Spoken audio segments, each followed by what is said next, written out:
Olá, pessoal.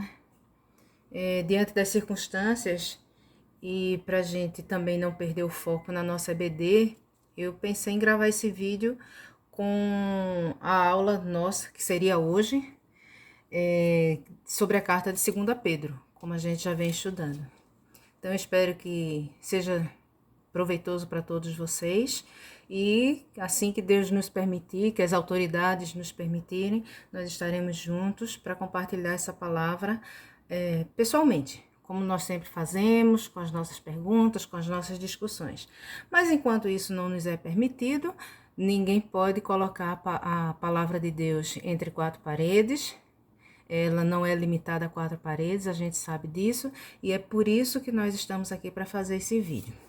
Então, eu queria começar com vocês lendo 2 Pedro, o primeiro capítulo, e vamos ler a partir do versículo 3, que diz assim: Pelo poder de Deus nos foram concedidas todas as coisas que conduzem à vida e à piedade, pelo pleno conhecimento daquele que nos chamou para a sua própria glória e virtude.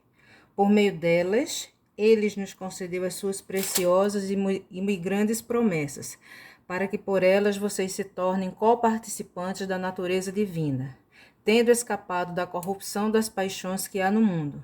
Por causa disso, concentrando todos os seus esforços, acrescentem à fé que vocês têm a virtude o conhecimento, ao conhecimento o domínio próprio, ao domínio próprio a perseverança a piedade a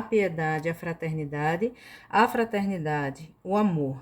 Porque essas qualidades, estando presentes e aumentando cada vez mais, farão com que vocês não sejam nem inativos, nem infrutíferos no pleno conhecimento do nosso Senhor Jesus Cristo. Esse é o texto que nós vamos trabalhar hoje. E aí a gente vai começar fazendo bem rapidamente aquele nosso...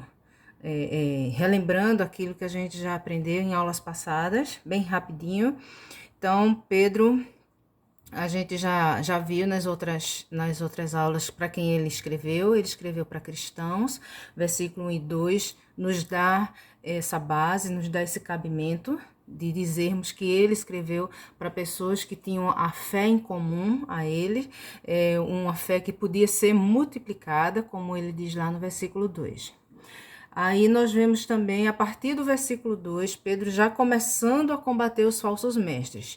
E um dos principais pontos dessa carta. A gente sabe que existem alguns pontos que Pedro enfatiza nessa segunda carta, que para um público que provavelmente é o primeiro da primeira carta, e agora ele vem combater aquilo que nós chamamos de investida do inimigo, já que ele não tinha derrubado a igreja com a perseguição, ele agora tenta introduzir os falsos mestres, e aí Pedro escreve essa carta, já perto da sua morte, escreve essa carta para fortalecer aqueles cristãos que porventura estivessem passando por essa dificuldade de crer, de agora procurar um subterfúgio para não ser tão veemente na fé em Jesus Cristo. Então, um dos principais temas, um dos principais pontos da carta de 2 Pedro é o combate aos falsos mestres. E ele diz lá no versículo 2 que ele fala do pleno do conhecimento de Deus e de Jesus, nosso Senhor. E por que a gente enfatiza isso? Porque a gente sabe que naquela época a igreja estava sendo bombardeada pelo gnosticismo, pela questão do conhecimento, e agora ele vem falando do pleno conhecimento de Jesus.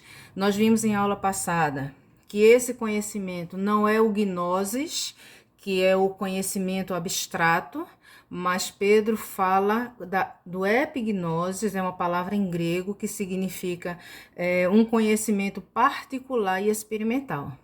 Vimos também que esse conceito de conhecimento particular e experimental, a gente pode chamar de conhecimento de relacionamento.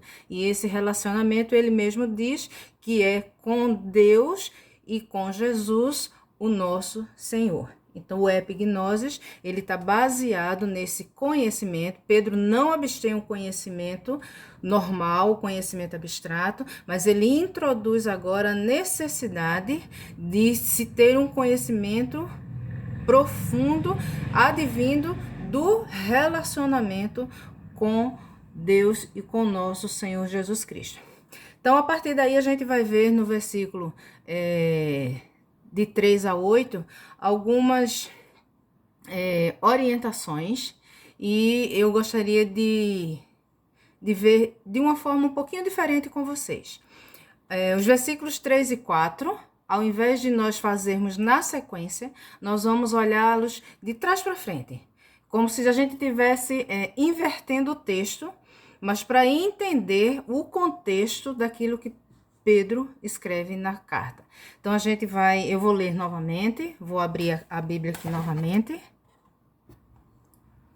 que diz, pelo poder de Deus, nos foram concedidas todas as coisas que conduzem à vida e à piedade, pelo pleno conhecimento daquele que nos chamou para sua própria glória e virtude.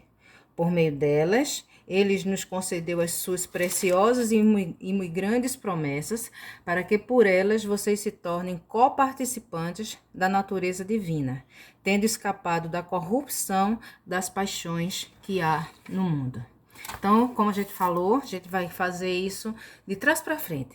Lá no versículo 4, a gente considera que Pedro está fazendo o seguinte, está chamando a sermos, ou melhor, está fazendo com que aquele povo se sinta chamado a ser coparticipante da natureza divina, que tem como característica a incorruptibilidade. E aí eu gostaria de abrir com vocês no texto de 1 João, capítulo 2, versículo 16, que diz o seguinte, a partir do versículo 15. Não ame o mundo, nem as coisas que há no mundo. Se alguém amar o mundo, o amor do Pai não está nele. Porque tudo o que há no mundo, os desejos da carne, os desejos dos olhos e a soberba da vida, não procede do Pai, mas procede do mundo.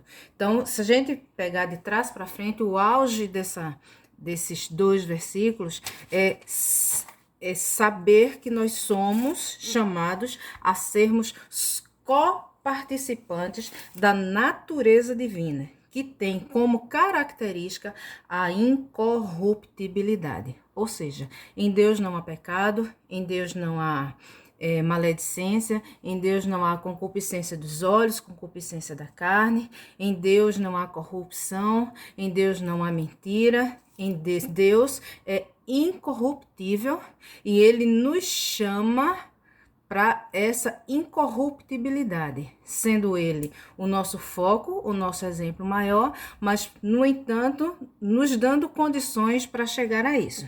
Então, de trás para frente, aí na segunda proposição, a gente vê que nós somos presenteados por Deus com o que há de melhor. E aí o texto lá de 1 Pedro, vamos ver mais uma vez. Pedro diz isso, inclusive Pedro vai falar várias outras vezes dessa forma na carta. Ele diz, por meio delas, que antes se refere à sua glória e virtude, por meio delas, ele nos concedeu as suas preciosas e muito grandes promessas, para que por elas vocês se tornem coparticipantes. Então, nessa segunda proposição, a gente percebe que nós somos presenteados por Deus com o que há de melhor, que são as suas preciosas e muito grandes promessas. Ou seja, Deus nos chama a um ministério de incorruptibilidade, a uma vida de santidade, a uma vida onde Ele diz que nós devemos ser santos como Ele é santo, a uma vida que Ele nos mostra o caminho em que devemos andar, mas ele não nos deixa assim, sem uma motivação. Deus sabe que o ser humano, ele precisa ser instigado. Então, ele diz, Pedro diz aqui, que nós somos presenteados por suas preciosas e muito grandes promessas. Então, essa é a segunda proposição que nós vemos, e aí a gente pode observar que a gente está vindo do versículo 4 para trás. Então, a gente vai chegar lá no versículo 3 com a terceira proposição, que diz que nós entendemos que Deus nos leva a perceber que somos envolvidos por Ele através do epignosis, ou seja, nós somos envolvidos por Deus quando nós temos o conhecimento, o pleno conhecimento, o conhecimento relacional, experimental com Ele. Então, nós somos envolvidos por Ele. E aí o texto nos diz, vamos voltar mais uma vez ao texto, e diz assim: pelo poder de Deus, nos foram concedidas todas as coisas que conduzem à vida e à piedade, pelo pleno conhecimento daquele que nos chamou para sua própria glória e virtude. Então, somos envolvidos por Deus através do epignosis, que é o conhecimento relacional, pelo poder dele. Somos supridos, e aí eu quero fazer uma ênfase nessa palavra supridos, porque a palavra supridos, ela nos traz a lembrança de completos. Nós somos supridos, nós temos, nós somos completos, nós temos tudo o que precisamos, todas as nossas carências, todas as nossas necessidades, todos os suprimentos necessários estão em Deus. E aí nós somos supridos com todas as coisas. A Bíblia nos diz que nos foram concedidas todas as coisas. Nós somos supridos de todas as coisas para a vida e a piedade. E dentro desse contexto também nós vemos que existe um motivo para que ele, através desse pleno poder e através desse suprimento total, ele quer que nós vivamos com ele para sua glória e virtude. Ou seja, se a gente olhar do versículo 4 ao 3, como nós estamos fazendo, é interessante a gente observar que Pedro está pegando aquele povo, trazendo a consciência da necessidade do relacionamento com Deus e colocando sempre Deus como o foco principal. Se nós somos chamados para sermos co-participantes da natureza divina, quem é o foco? Somos nós? Não. O foco é Deus. Nós somos apenas instrumentos da sua graça e da sua misericórdia, a quem ele quer que esteja com ele nessa sua natureza de incorruptibilidade. A segunda coisa, quando somos presenteados, nós somos presenteados, mas de quem nós recebemos o presente? Quem é o doador desse presente? Quem é aquele que nos dá essa dádiva? É Deus. E ele há de fazer isso com as suas muito preciosas e muito grandes promessas. E por fim, nós somos envolvidos por Deus através do relacionamento que ele mesmo fez conosco. Porque a Bíblia nos diz que nós somos salvos pela fé, pela graça sois salvos mediante a fé. Isso não vem de nós, isso é dom de Deus. Então nós sabemos, temos a convicção de que tudo que nós merecemos seria o inferno, mas Deus, na sua infinita graça, na sua infinita misericórdia, nos concede a salvação. Então, somos envolvidos por Deus através de um relacionamento que ele mesmo propõe e que ele nos dá a condição de viver, que é esse conhecimento relacional, pelo poder dele. Ele nos supre com todas as coisas para uma vida piedosa e para com ele vivermos a sua glória e virtude.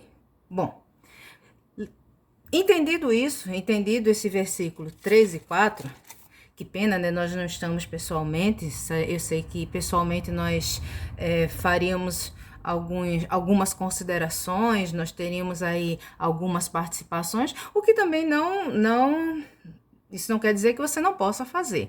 Lógico, você pode mandar a mensagem lá para o meu privado e aí depois a gente vê como pode colocar no grupo, na lista de transmissão, para que todos também possam compartilhar dessa mensagem, tirar as dúvidas, colocar dúvidas e por que não, e aí a gente estudar junto como a gente sempre faz.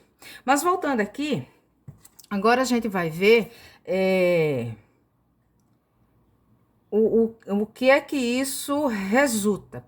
A partir do versículo 5, a gente vai ver Pedro falando de alguns pares. E é interessante, eu achei muito interessante ver essa questão dos pares, porque já que estamos falando aqui de conhecimento relacional, eu acredito que o Espírito Santo fez com que Pedro fizesse isso de forma proposital. E a gente vai ver que Pedro agora começa a falar em 7 pares, que são qualidades necessárias à vida de um cristão. E eu gostaria que a gente tentasse entender. Eu tive algumas dificuldades, ainda tenho algumas dificuldades para entender algumas coisas, mas a gente vai tentar minimizar essas dificuldades na medida do possível. Então, no versículo 5 até o versículo 9, até o versículo 8 diz assim: por causa disso, concentrando todos os seus esforços, acrescentem a fé que vocês têm, a virtude. A virtude, o conhecimento. Ao conhecimento, o domínio próprio. Ao domínio próprio, a perseverança. A perseverança, a piedade. A piedade, a fraternidade. A fraternidade, o amor. Porque essas qualidades, estando presentes, aumentando cada vez mais, farão com que vocês não sejam nem inativos, nem infrutíferos no pleno conhecimento do nosso Senhor Jesus Cristo. Vamos lá. Pedro aqui está falando de qualidades. E aí eu vou ler aquilo que eu já tinha escrito. Dito isso, ou seja, versículos 3 e 4, Pedro dá início a uma lista de características da vida cristã.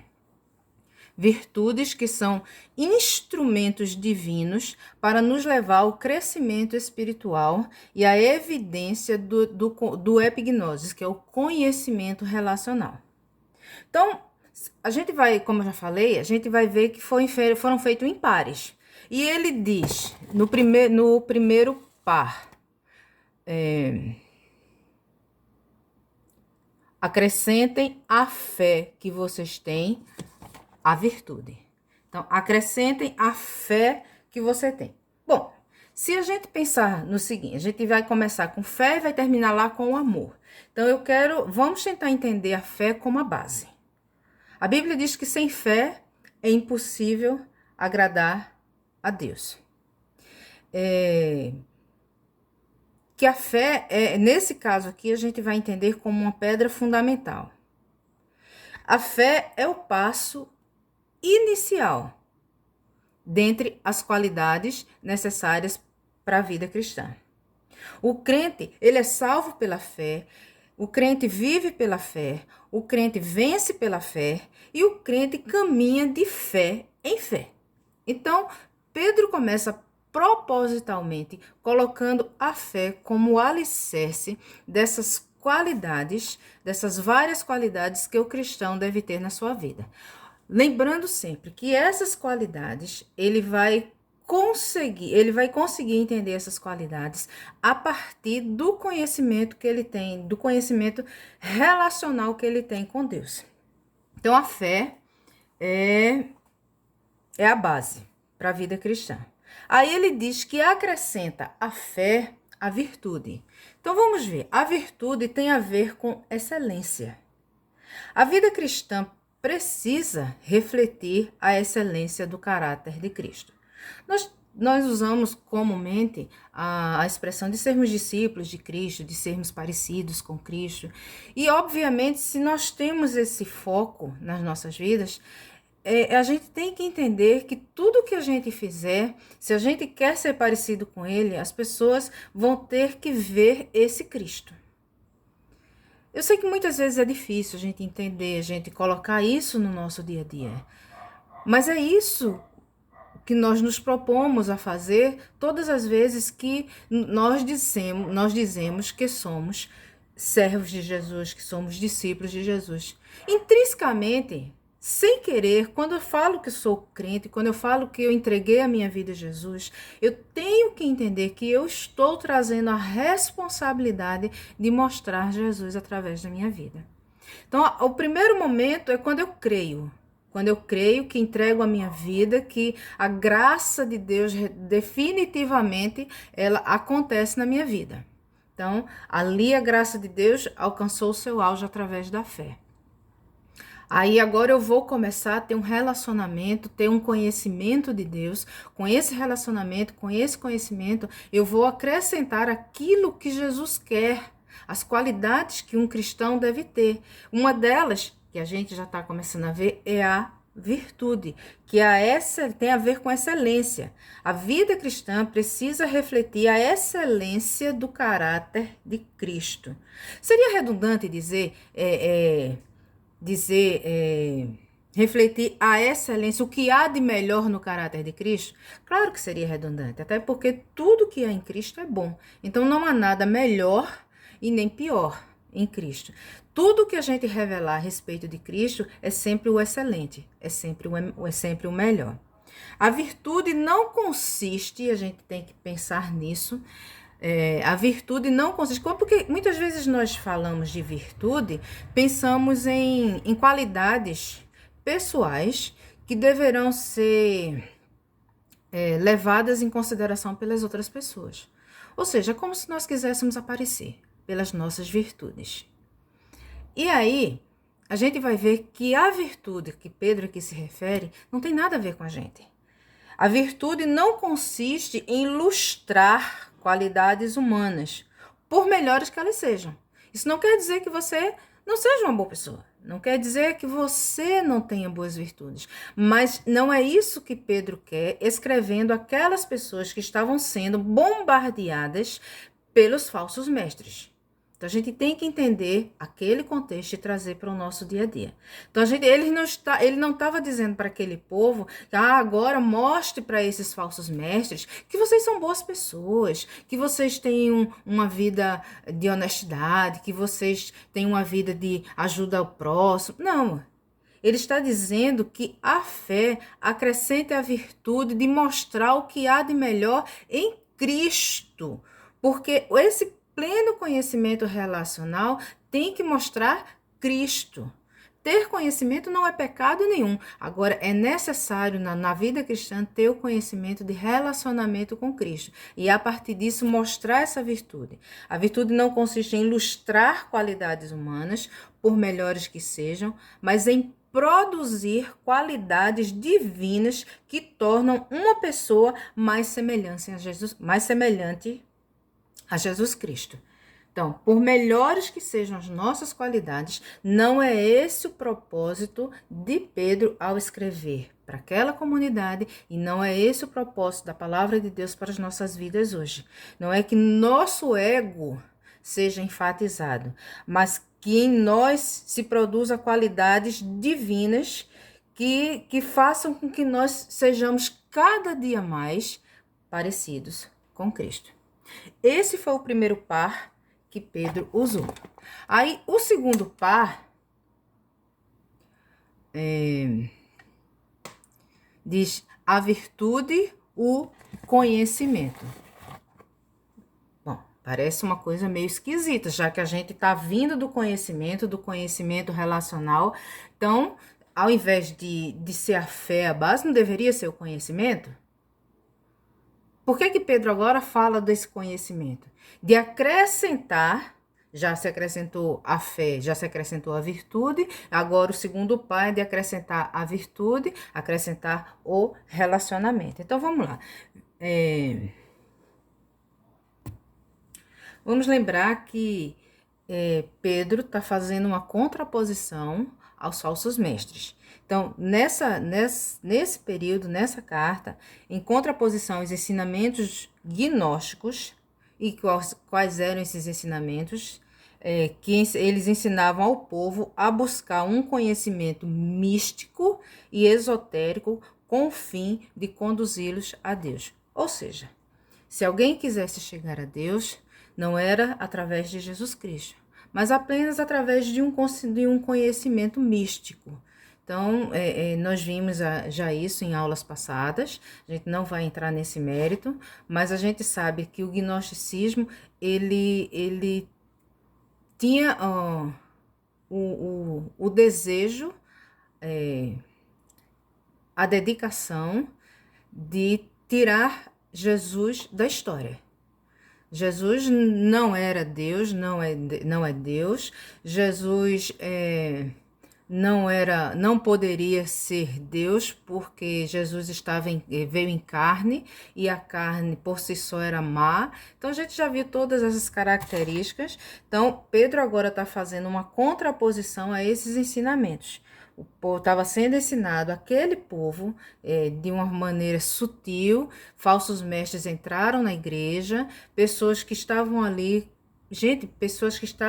convivendo com os cristãos, possivelmente comendo, compartilhando da ceia, participando dos cultos, pessoas que estavam ali, mas que estavam trazendo ideias que eram contrapostas ao cristianismo, aquilo que os apóstolos haviam e estavam ensinando.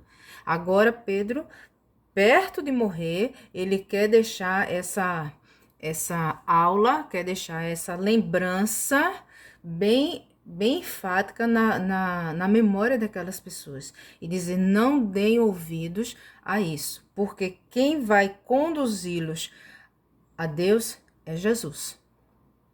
Então, a virtude, como a gente já viu, que ela tem para produzir qualidades divinas que tornem uma pessoa mais semelhante a Jesus Cristo, e dá-se através do conhecimento crescente e constante da pessoa dele. Então, não é pelo conhecimento místico, não é pelo conhecimento esotérico, mas se você quiser produzir qualidades divinas e ser semelhante a Jesus Cristo cada dia mais, então você vai ter que se relacionar com esse Jesus. Então a gente vê agora o segundo par já saindo. Então Pedro, a fé, a virtude, o conhecimento. Aí a gente vai ao terceiro par, que diz: ao conhecimento, o domínio próprio. Então, conhecimento e domínio próprio. A palavra grega aqui utilizada para domínio próprio é egkrateia. Essa palavra significa autocontrole, que a gente sabe que lá em Gálatas a gente vai ver o fruto do Espírito, e o domínio próprio faz parte do fruto do Espírito. Gálatas, depois você pode conferir aí, a carta de Paulo aos Gálatas, capítulo 5, versículo 23. E aí a gente vê Pedro fazendo uma comparação a um atleta.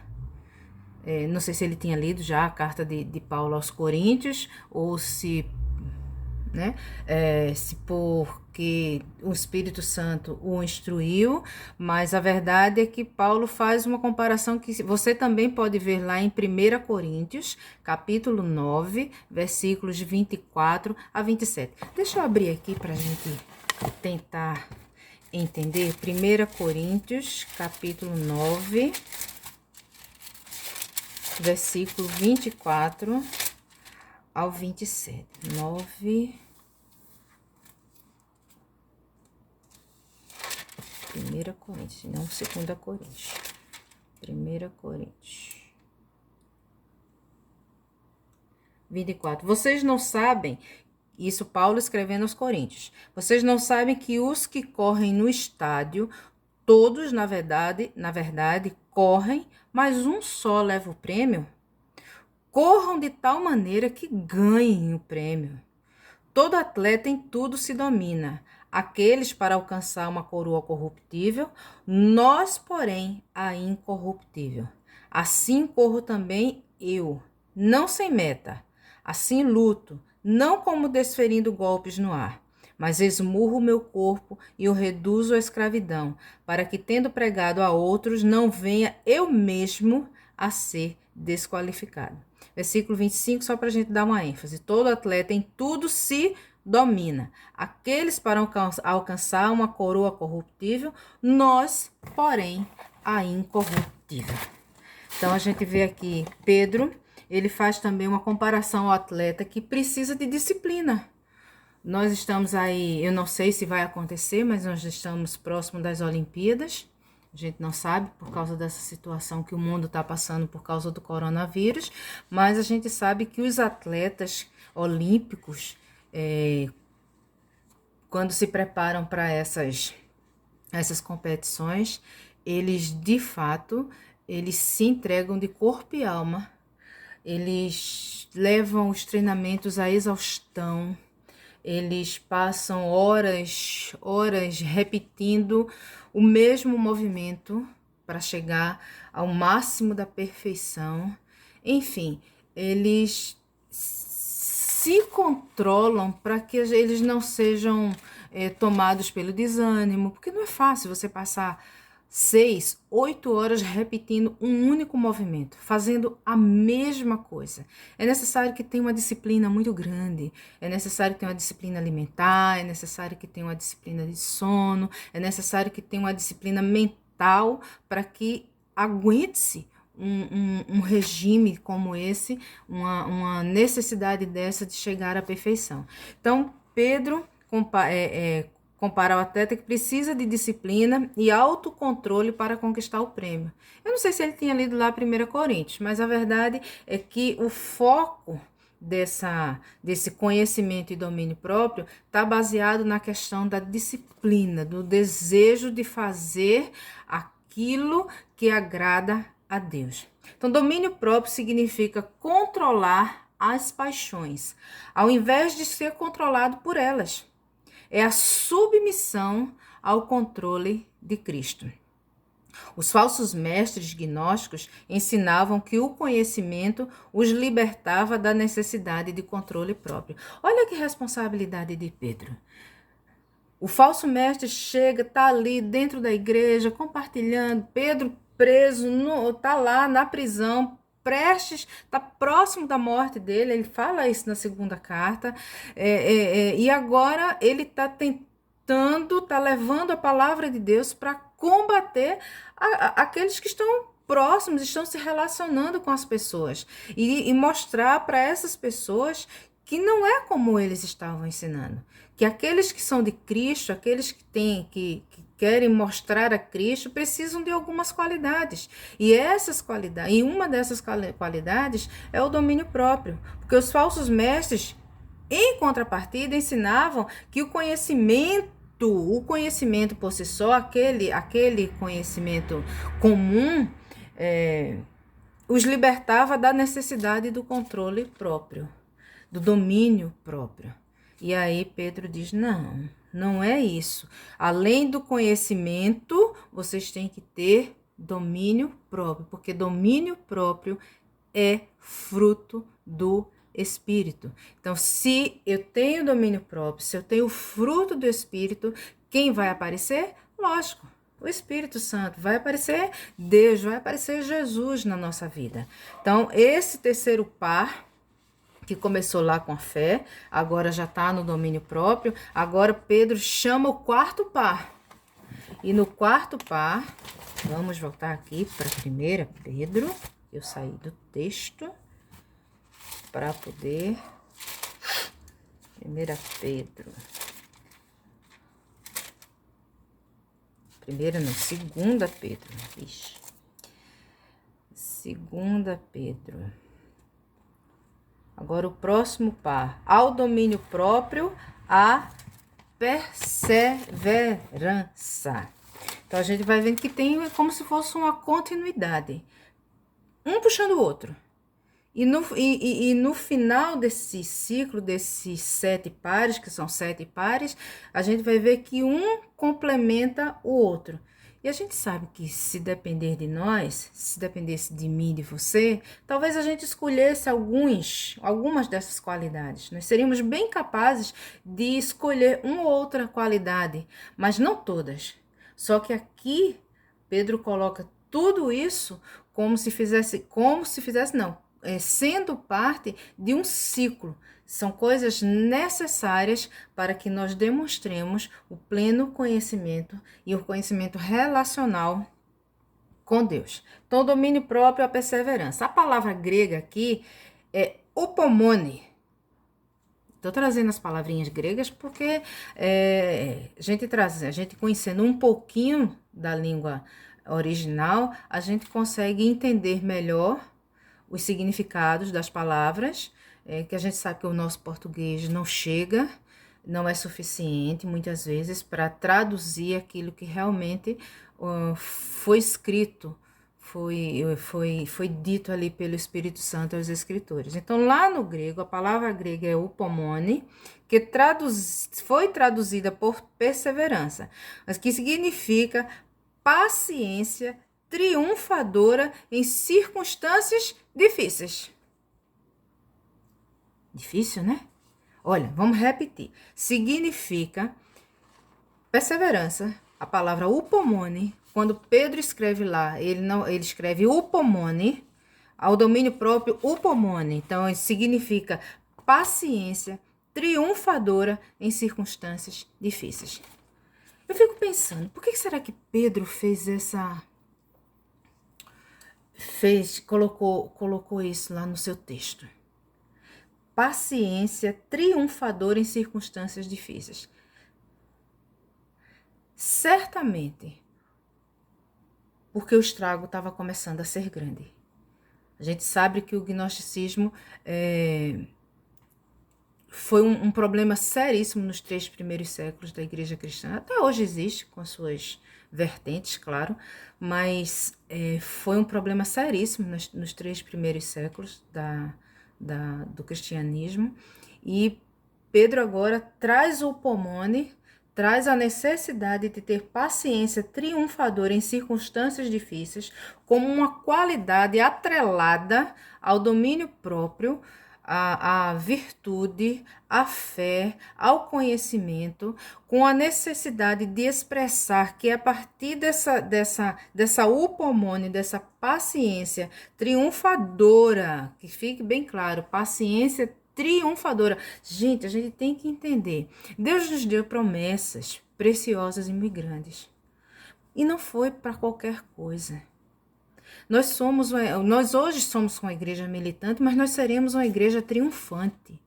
E essa paciência triunfadora, ela já começa daqui, porque nós vivemos dias maus. Estamos vivendo dias maus.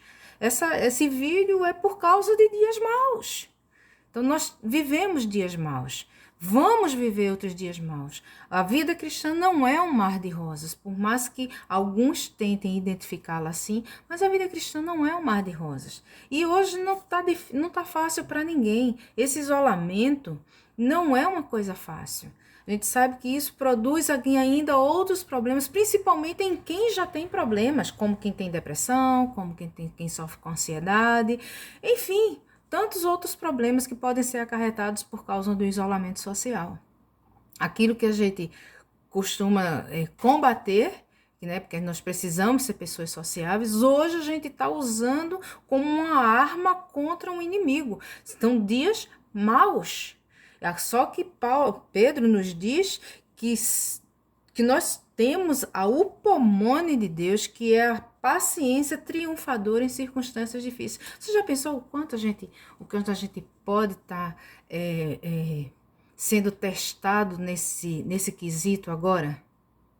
Em ter paciência, em saber, em entender, gente, que a gente não depende dos nossos trabalhos, que nós somos sustentados de fato por Deus, que os relacionamentos familiares que a gente não estava dando muita atenção, eles agora podem estar tendo essa oportunidade de serem resgatados.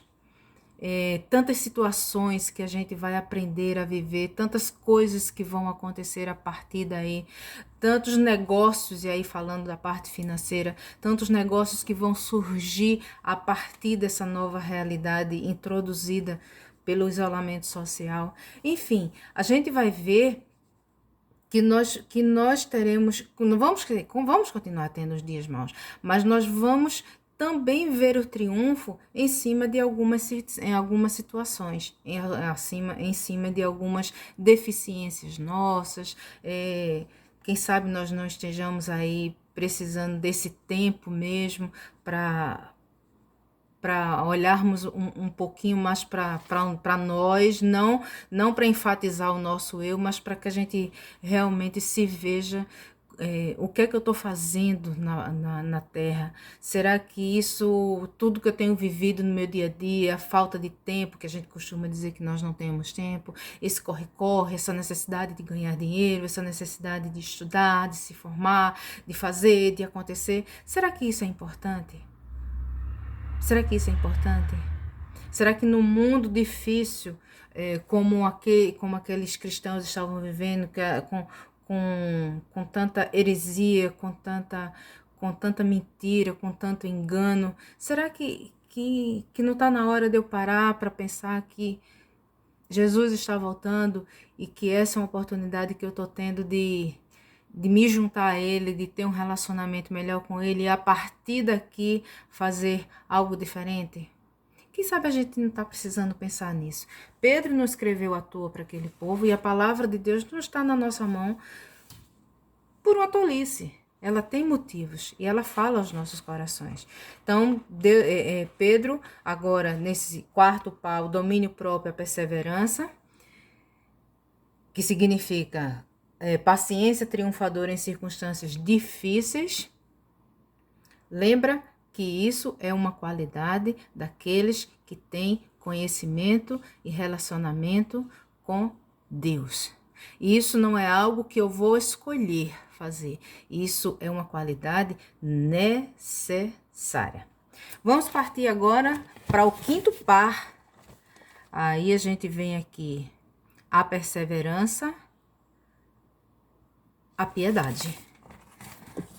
Então, piedade, aí a gente vai conceituar aqui, piedade é ter uma consciência prática de Deus em todos os aspectos da vida. Eita, complicou. Piedade é ter uma consciência prática de Deus em todos os aspectos da vida. Eu diria, e aí esse aqui foi um conceito que eu coloquei aqui, estejam à vontade para discordar ou melhorá-lo, que eu acho que tem muito o que melhorar. Eu diria que é a externalização do relacionamento pessoal com Deus.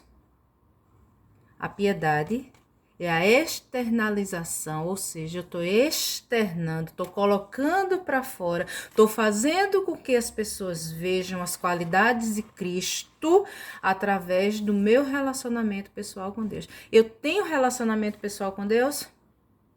Então, eu vou ser uma pessoa piedosa. Eu tenho intimidade com Deus, eu entendo que Deus é amor, eu entendo que Deus tem um olhar de misericórdia, de graça, eu entendo que Deus é um Deus perdoador e que a gente deve perdoar, que Ele deve perdoar os nossos pecados assim como nós perdoamos a nós mesmos.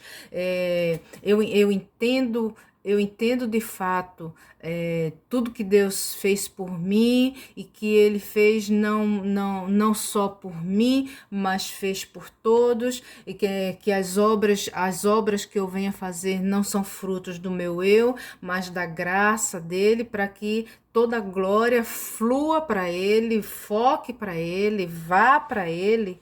Então, eu digo que a piedade é a externalização do relacionamento pessoal com Deus. Eu mostro aquilo que eu já tenho com Deus. E isso não é com esforço, isso é natural, porque é uma qualidade do cristão. Deve ser uma qualidade do cristão. Tem que ser uma qualidade do cristão. E se é uma qualidade do cristão, e se isso faz parte do DNA do cristão, isso vai aparecer. Que eu queira, que eu não queira. Então, eu consigo externar esse relacionamento com Deus. Uma vida piedosa é uma transferência, e aí eu vou falar como bancária que sou, uma vida piedosa é uma transferência espontânea de créditos da nossa conta, e aí não é da nossa conta bancária, não. Pode até ser, e por que não?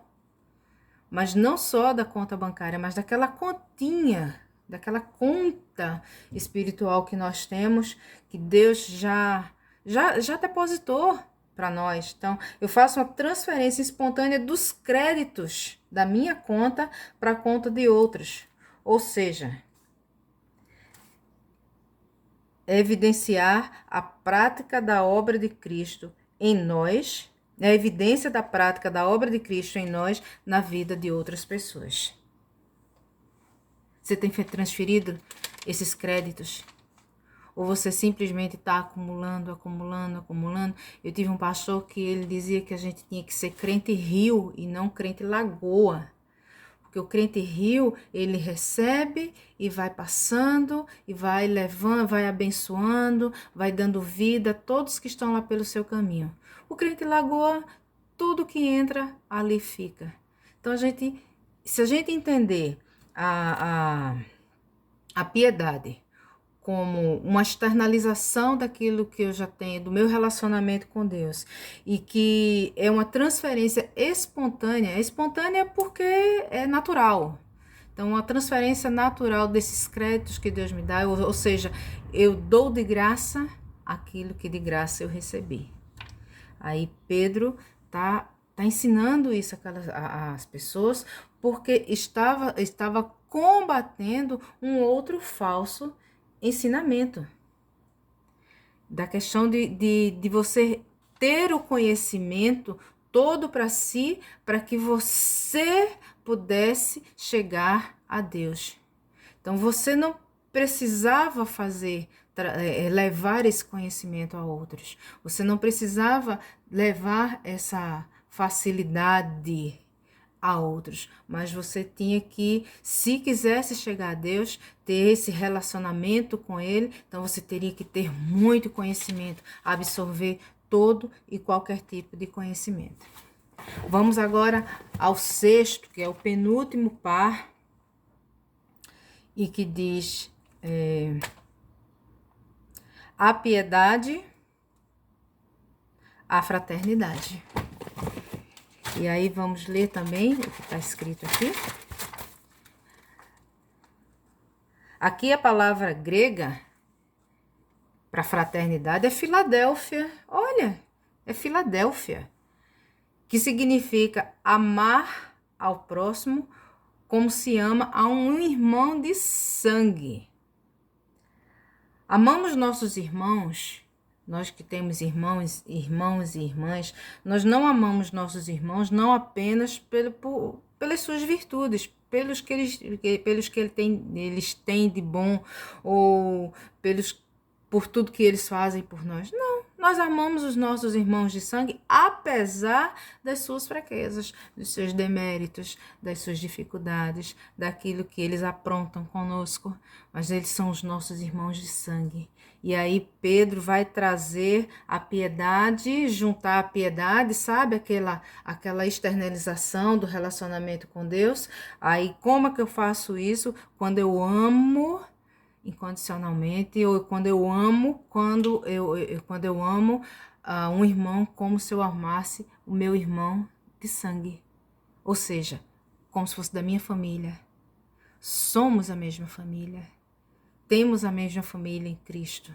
Por isso, amarmos aos irmãos como aos irmãos de sangue. Então, nós amamos os nossos irmãos de sangue, não é pelo que eles fazem por nós, é porque somos irmãos. E isso para nós é bastante, é suficiente. Vamos ao sétimo par, o sétimo e último par, que é a fraternidade, o amor. Olha, lembra da base? A base foi a fé. E agora ele vai trazer o amor. E a palavra aqui é aquela palavrinha conhecida nossa, o ágape. Lembra do amor ágape? Esse amor é o amor que significa amor sacrificial, incondicional. Esse amor é a prova irrefutável que somos discípulos de Cristo. E aí nós vamos ler lá em João, capítulo 13, eu vou abrir aqui, depois você lê na sua versão. João, capítulo 13, versículos 34 e 35. Versículo 34 e 35. Diz assim: Eu lhes dou um novo mandamento, que vocês amem uns aos outros, assim como eu os amei, que também vocês amem uns aos outros. Nisto, todos conhecerão que vocês são meus discípulos, se tiverem amor uns com os outros. E aqui a palavrinha que Pedro usa é ágape, que significa amor sacrificial, amor incondicional. O amor é o último, a gente vai ver que é o último do sétimo par. Desses pares, ele é o último, ele está lá no topo. O amor é o último e decisivo argumento de que, de fato, pertencemos a Cristo. Pedro está trazendo a igreja, deixa eu voltar lá para a carta de Pedro. Pedro está trazendo a memória daquele povo que eles pertencem a Cristo. E eles precisam mostrar que tudo o que eles precisam é mostrar a Cristo, é ter relacionamento com Cristo, é demonstrar através de suas qualidades, das qualidades cristãs, da fé, da virtude, do conhecimento, da perseverança, do domínio próprio, do amor, demonstrar para aqueles falsos mestres que eles conhecem a Deus, porque Deus permite-se ter um relacionamento pessoal com as pessoas. Aí dessa forma, versículo 8, para a gente encerrar, porque essas qualidades, estando presentes e aumentando cada vez mais, farão com que vocês não sejam nem inativos, nem infrutíferos no pleno conhecimento do nosso Senhor Jesus Cristo. Dessa forma, Pedro fecha a relação de virtudes com uma explicação, com o porquê e com a indicação futura dessas qualidades no cristão. Quando ele diz estando presentes e aumentando cada vez mais, farão com que vocês não sejam nem inativos, nem infrutíferos. Primeiro, Pedro afirma a necessidade dessa qualidade. Estando presentes. Dessa qualidade não, dessas qualidades. Estando presentes. Aqui no português a gente vê que estando é gerúndio. Gerúndio é algo que está acontecendo. É algo que está ali. Naquele momento. Acontecendo. Então, estando presente, está acontecendo, está no meu dia a dia, está no meu olhar, está no meu acordar, no meu comer, no meu falar, no meu deitar, no meu orar, no meu ler, no meu trabalhar, no meu estudar. Então, estar presente. Estando presente. Pedro afirma a necessidade dessa qualidade, estando presente. E depois ele enfatiza que tais qualidades devem ser crescentes e abundantes. Como? Ele diz presentes e aumentando, e aumentando, e aumentando, e aumentando. É contínuo. É algo que continua acontecendo. Está no gerúndio. Continua acontecendo. Continua aumentando e aumentando. Então, ele está no presente e deve estar no futuro. A validação no pleno conhecimento, ou no que a gente está falando muito aqui, no conhecimento relacional de Cristo, é atualizada dia após dia. Todos os dias, todos os momentos. Tem o pleno conhecimento de Cristo? É uma validação que está acontecendo todos os dias. É como você colocar um dado num... você tem uma senha. Você tem uma senha e você digita a senha. Se você digitar a senha errada, ele vai invalidar a operação. Vai dizer a operação inválida, senha incorreta. Mas se você colocar a senha certa, ele vai validar o seu pedido. Por quê? Porque a senha está correta. Então, nós temos que estar com a nossa senha correta todos os dias. Temos que validar dia a dia esse conhecimento de Cristo para que essas qualidades que nós já vimos apareçam. Então, a validação no pleno conhecimento de Cristo é atualizada dia a dia.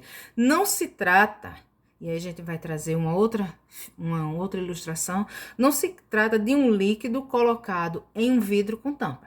Ora, se você colocar um líquido dentro de um vidro com tampa, ele vai permanecer ali. Ele pode até futuramente, dependendo que líquido seja esse, apodrecer, mudar de coloração, mudar de cheiro, mas ele vai ficar ali.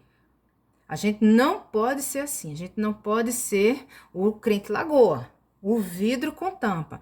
Não se trata de um líquido colocado em um vidro com tampa para não evaporar. Trata-se de água que derrama-se constantemente num processo de transbordamento contínuo. Sabe aquele copo de água que já está cheio, mas a gente continua derramando e a água vai derramando e a gente continua colocando e a água vai derramando porque está transbordando. Assim devemos ser nós. Então, trata-se de água que se derrama constantemente num processo de transbordamento contínuo, sempre em atividade e de irrigação, para assegurar a produtividade e a sobrevivência.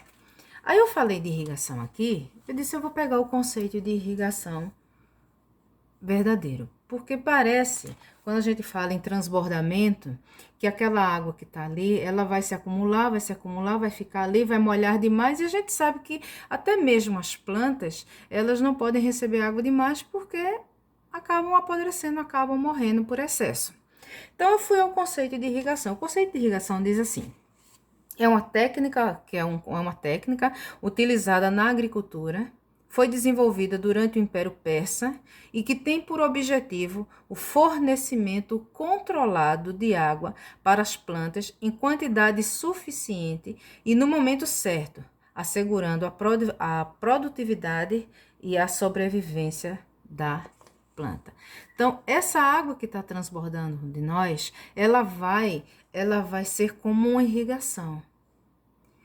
Porque se a gente não pode ficar, o texto diz que nós não podemos ser nem inativos, farão com que vocês não sejam nem inativos, nem infrutíferos no pleno conhecimento de Cristo. Se nós observarmos, tenho um pleno conhecimento, tenho um relacionamento, tenho um conhecimento relacional com Cristo, tenho tudo o que preciso, mas fico para mim, eu sou o vidro com tampa. Então, certamente, eu não estou nos parâmetros daquelas qualidades, não estou dentro dos parâmetros de Cristo. Porque dentro dos parâmetros de Cristo, automaticamente, as outras pessoas vai chegar a essas outras pessoas. Essas outras pessoas vão, através da piedade,